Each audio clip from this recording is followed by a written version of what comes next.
Kanchenjunga express এবং মালগাড়ির সংঘর্ষ। সোমবার সকালে দুর্ঘটনাটি ঘটে এনজেপি থেকে রাঙাপানির কাছে।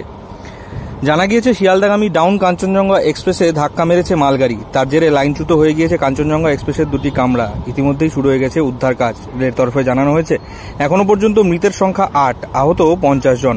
রেলের তরফে রেস্কিউ টিম সহ সেনা এবং পুলিশ সকলেই উদ্ধার কাজ চলছে। স্থানীয় বাসিন্দাদের দাবি, সেই ঘটনায় অনেক যাত্রী আহত হয়েছেন। যখন আমরা ঈদের নামাজ পড়ে বাড়ি আসলাম তখন বাজে 8টা 5 মিনিট, তখন ওই দুর্ঘটনা, তখন একটা হিম করে একটা আওয়াজ হলো। তখন আমরা বাইরে এখানে আসলাম, দেখছি আরে বাবা এত বড় দুর্ঘটনা। তখন লোকগুলা যে মনে করছে কাকে সামলাবো, কাকে ধরবো, কাকে বাইর করবো। তো মোটামুটি কাকে বাইর করে রাখছি। কেউ ইনজোর্ড ওগুলো ওখানে আছে, যেগুলো মারা গেছে ওগুলো ওখানে আছে, যেগুলো কীভাবে হয়েছে ওই চোট লাগছে ওগুলোকে বাইর করে অ্যাম্বুলেন্স করে বড় মেডিকেলে পৌঁছা দিয়েছি।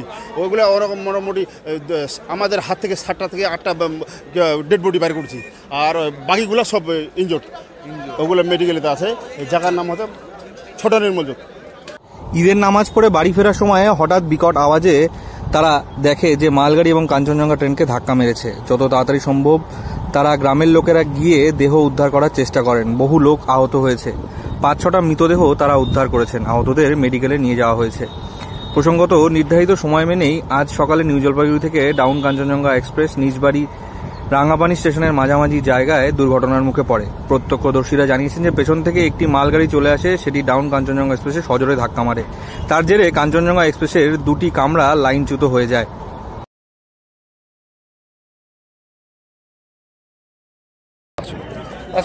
তারপরে যেটা করার করলাম, তো আরপিএফ অনেক দেরিতে আসছে। স্টেট পুলিশ মোটামুটি আধা ঘন্টার মধ্যে চলে আসছে, আমাদের থানার পুলিশ।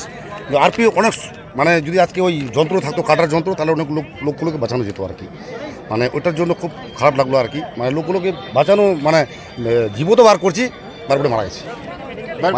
মানে বার করার সাথে সাথে মারা গেছে, কিন্তু কোনো উপায় ছিল না আমাদের। পরিস্থিতি মানে কি বলবো, গাইসেলের মতো পরিস্থিতি এটা। আর এরকম মানে মানে মানে কী বলবো আপনাকে, মানে ভাষা পাচ্ছি না খুঁজে। মানে একটা মহিলাকে যেমন বের করলাম, বাচ্চা শুদ্ধ, ওনাকে বের করলাম, মানে বের না করলে মনে হয় বাঁচিয়ে যেত, কিন্তু উনি বারবার রিকোয়েস্ট করছে বাঁচাও আমাকে বাঁচাও। বের করার পরেই গলাটা কাটা গেল। তারপরে একটা বয়স্ক লোক বিহারি ছিল, বাচ্চা তো আগেই মারা ছিল। তারপর একটা বয়স্ককে বের করলাম, বের করে উনি মনে হয় বেঁচে যাবে, পাটা নেই ওনার। তো ওনাকে এখানে রাখছিলাম এই জলের মধ্যে। জল তো খাইতে চাচ্ছিলো, জল আমরা খাওয়াইনি। ওর সাথে সাথে অ্যাম্বুলেন্সটাও একটু দেরিতে আসছে আর কি। অ্যাম্বুলেন্সও একটু দেরিতে আসছে, পরে তো অ্যাভেলেবেল আসছে আর কি। প্রাইভেট গাড়িতে আমরা পাঠাচ্ছিলাম, আমরা যতটা করছি আর কি, আমাদের গ্রামে হিসেবে আমরা যতটা করছি। আমাদের প্রাইভেট গাড়িও ছিল, আমাদের হসপিটালে নিয়ে গেছি। তো ট্রেনের এক যাত্রী বলেন, ট্রেনের গতি সেভাবে ছিল না, মনে হচ্ছিল 20 কিলোমিটার গতিতে যাচ্ছিল ট্রেনটা। তখন ঘুমের মধ্যেই তিনি ছিলেন। আচমকাই বিরাট ঝটকা। তাদের কামরা কিছু পেছনের দিকে ছিল। এরপর ট্রেন থামার পরে দেখলো যে SR8 এবং 5 আলাদা হয়ে গিয়েছে। তার কেন্দ্রীয় রেলমন্ত্রী, বাংলার মুখ্যমন্ত্রী এবং রাজ্যপাল দুর্ঘটনাস্থলে যাচ্ছেন। ক্ষতিগ্রস্ত 5টি বগিকে বাদ দিয়ে ট্রেন রওনা দিয়েছে শিয়ালদার দিকে। শিলিগুড়ি থেকে অনির্বাণ রায় রিপোর্ট, লোকাল 18 বাংলা।